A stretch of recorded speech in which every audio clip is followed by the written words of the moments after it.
देखो बच्चों, आज हम पढ़ेंगे अपनी 8th ग्रेड संस्कृत अभ्यास पुस्तिका में षोडशा पाठा, जो आपकी 8th ग्रेड किताब पेज नंबर 104 पे है। पाठ का नाम है कवित्वम कालिदासस्य। कालिदास एक बहुत बड़े संस्कृत के महाकवि हैं, जिन्होंने 7 ग्रंथों की या 7 पुस्तकों की रचना की है। बहुत अच्छे कवि हैं वे, हम लोगों ने उनको पढ़ा है, तो बहुत ही विद्वान, बहुत अच्छे ग्रंथकार हैं। तो कवित्व, कालिदास का कवित्व के बारे में आज उस पाठ में बताया गया है। पाठ का नाम है कवित्वम कालिदासस्य, कालिदास का कवित्व। इसमें क्रमशः उत्तर लिखना है आपको। प्रश्न नंबर पहले का उत्तर आएगा महाकवि कालिदासः, जिसका अर्थ होगा महाकवि कालिदास। प्रश्न नंबर दूसरे के उत्तर में आना है शाकुंतलम, शाकुंतलम। प्रश्न नंबर तीसरे के उत्तर में आएगा पंच अंकानी, 5 अंकों वाला या 5 अंक। प्रश्न नंबर चौथे के उत्तर में आएगा मेघदूते। मेघदूत उनका एक ग्रंथ है, खंडकाव्य है, तो ये सप्तमी एक वचन का शब्द है, जिसका अर्थ होगा मेघदूत में। प्रश्न नंबर 5 के उत्तर में है दूत मार्गस्य वर्णनम नैसर्गिकम अतीव रमणीयम चास्ति। दूत मार्ग का वर्णन नैसर्गिक कहलाता है, प्राकृतिक या स्वाभाविक। अतीव रमणीय, अतीव मतलब अत्यधिक, रमणीय कहलाता है बहुत सुंदर या मनोहारी। चास्ति है, दूत मार्ग का वर्णन बहुत नैसर्गिक और अत्यधिक रमणीय है। प्रश्न नंबर 6 के उत्तर में होगा सर्वा भद्राणि पश्यन्तु। सभी, भद्राणि मतलब होता है कल्याणकारी देखें, सभी को कल्याणकारी रूप में देखें। प्रश्न नंबर 7 के उत्तर में आना है स्वामी कार्तिकेयस्य अवतार कथा कुमार संभव महाकाव्य प्राप्यते। ये जो डैश लगा है पूरा एक शब्द है, कुमार संभव महाकाव्य, एक साथ लिखना है, ठीक है। यहाँ पे आगे ज्यादा हो रहा था इसलिए मैं डैश लगा के आधा शब्द यहाँ लिख दिया। स्वामी कार्तिकेय, कार्तिकेय कहलाते हैं शंकर जी और पार्वती जी के दूसरे पुत्र। एक तो है गणेश जी, दूसरे पुत्र हैं उनके कार्तिकेय। तो इनके अवतरण या अवतार की कथा का वर्णन है कुमार संभव महाकाव्य में, जो कालिदास की का ही महाकाव्य ग्रंथ है, उन्होंने लिखा है जो। तो स्वामी कार्तिकेय के अवतार की कथा कुमार संभव महाकाव्य में हमें प्राप्त होती है। प्राप्यते मतलब प्राप्त होती है। प्रश्न नंबर 8 के उत्तर में आना है कालिदास महोत्सव उज्जैन्याम आयोज्यते। कालिदास महोत्सव उज्जैनी में आयोजित किया जाता है। प्रश्न नंबर 9 है, थोड़ा सा काफी बड़ा है, तो उसको अभी हमने स्किप कर दिया। जब ये इसके बाद अपने अगले ट्रिप में अपन लोग अगली बार में 10वां 9वां लिखेंगे, ठीक है। उसको थोड़ा डिटेल में समझाना भी पड़ेगा, लिखना पड़ेगा। प्रश्न नंबर 10 में है उज्जैनी तस्य जन्म स्थली इति केचित् अन्ये विदर्भमपि मन्यते वैदर्भी रीति तर्केण मेघदूत प्रमाणेन च। प्रश्न नंबर 10 के उत्तर में मतलब है कि उज्जैनी उनका जन्म स्थली है, इनकी कालिदास जी की उज्जैनी उनकी जन्म स्थली है, ऐसा कुछ लोग मानते हैं। और कुछ अन्य उन्हें वैदर्भी रीति तर्केण, उनकी रीति वैदर्भी है, जहाँ पर ग्रंथों में जो रीतियां होती है ना, रीति उन्होंने विदर्भी रीति का प्रयोग किया। इस तर्क के अनुसार कुछ लोगों ने विदर्भ का भी मानते हैं। मेघदूत प्रमाणेन च, मेघदूत के अनुसार उन्हें उज्जैनी का मानते हैं, क्योंकि उसमें उज्जैनी कथा का बहुत अच्छा, उज्जैनी स्थली का बहुत अच्छा वर्णन है। अब थोड़ा सा प्रश्न नंबर हम जब 9वां लिखवाएंगे उससे पहले आप समझ लो। प्रश्न नंबर 9 में अपने महाकवि कालिदास, जो संस्कृत के बहुत बड़े विद्वान लेखक या रचयिता हैं, उनके बारे में, उनकी जितनी ग्रंथ लिखी उन्होंने, उस सब के बारे में आएगा। महाकवि कालिदास ने 7 पुस्तकें लिखी हैं, जिसमें 3 नाटक है, अभिज्ञान शाकुंतलम, मालविकाग्निमित्रम और विक्रमोर्वशीयम, ठीक है। 3 नाटक है और 2 महाकाव्य है, रघुवंश महाकाव्य, कुमार संभव महाकाव्य, और उनके 2 खंडकाव्य हैं, एक मेघदूतम और एक ऋतु संहारम। ऐसे उन्होंने कितनी पुस्तकें लिखी है?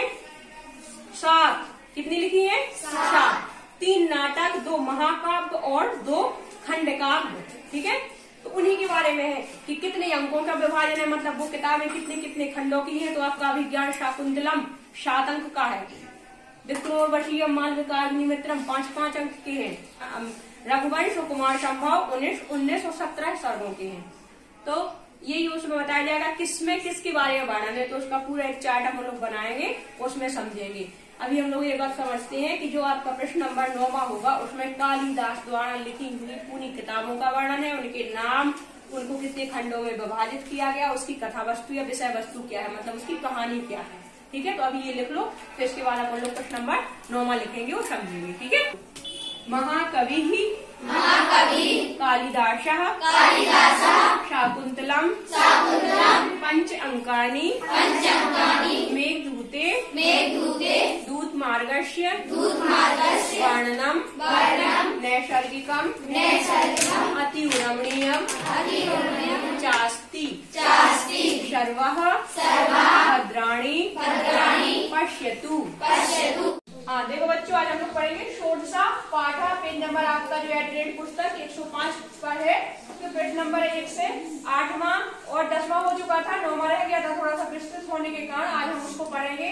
पाठ का नाम है कवित्वम कालिदासा, प्रश्न नंबर 9 का उत्तर है ये। ठीक है, इसको टेबल को आपको समझना है और याद करना है। देखो क्या गया है, कालिदास के कवित्व के बारे में। महाकवि कालिदास संस्कृत के बहुत बड़े विद्वान हैं, लेखक हैं, जिन्होंने ही इतनी 7 पुस्तकों या ग्रंथों की रचना की है, जिसमें से क्रमशः जो 3 है ना, 1, 2, 3 अभिज्ञान शाकुंतलम, विक्रमोर्वशीयम और मालविकाग्निमित्रम, ये नाटक है। तो इनमें कितने अंकों का विभाजन है, जब नाटक होते हैं उनका विभाजन होता है अंकों में, मतलब उनके खंड अंकों में किए जाते हैं। तो अभिज्ञान शाकुंतलम है शब्द अंक, उसमें 7 अंक है। विषय वस्तु मतलब होता है उस पुस्तक में किसके बारे में बताया गया है, तो दुष्यंत शकुंतला, दुष्यंत और शकुंतला की कथा का, प्रेम कथा का वर्णन है। वो मिलते हैं, फिर बिछोड़ते हैं, फिर पुनः मिलते हैं, कभी पढ़ना सारांश की, तो उनकी कथा, प्रेम कथा का वर्णन है इसमें अभिज्ञान शाकुंतलम में। सबसे अच्छा पूरे विश्व में, भारत में क्या पूरे विश्व में बहुत प्रसिद्ध है। इसका 183 भाषाओं में अनुवाद किया गया। अब तुम इसकी महत्वता इसी बात से समझ लो, इसकी कितनी मतलब इतनी इसके वर्जन आए हैं, इतनी भाषाओं में इसको ट्रांसलेट किया गया है। फिर है विक्रमोर्वशीयम, इसमें 5 अंक है। इसमें उर्वशी और पुरुरवा, तो उनकी तीसरा नाटक है मालविका अग्निमित्रम, इसमें भी 5 अंक है। मालविका और अग्निमित्र की कथा का इसमें वर्णन है। फिर एक कुमार संभवम, ये 2 महाकाव्य है। महाकाव्यों को सर्गों में बांटा जाता है। देखो यहाँ तक अंक है, अंक ये सर्गार है, मतलब महाकाव्य होते हैं जो श्लोकों में लिखे जाए। कुमार संभवम सप्तदश सर्गा, सप्तदश मतलब होता है 17 सर्ग है इसमें। स्वामी कार्तिकेय अवतरण कथा वर्णन, कार्तिकेय है शंकर और पार्वती जी के पुत्र, उनकी अवतरण कथा मतलब वो कैसे उन्होंने जन्म लिया, उसके कथा के बारे में वर्णन है।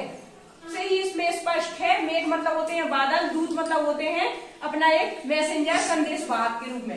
तो मेघ को जहाँ पे दूत बना के भेजा गया है, वो उस पुस्तक का नाम मेघदूतम है। ये 2 भागों में विभक्त है, पूर्व मेघ और उत्तर मेघ। मेघा यक्षस्य दूत रूपेण कथा वर्णन, एक यक्ष रहते हैं, वो अपनी पत्नी यक्षिणी को अपना प्रणय संदेश भिजवाते हैं मेघ के माध्यम से। तो इन दोनों, इनकी कथा का वर्णन मेघदूत में है। ये 2 भागों में विभक्त है, पूर्व मेघ और उत्तर मेघ।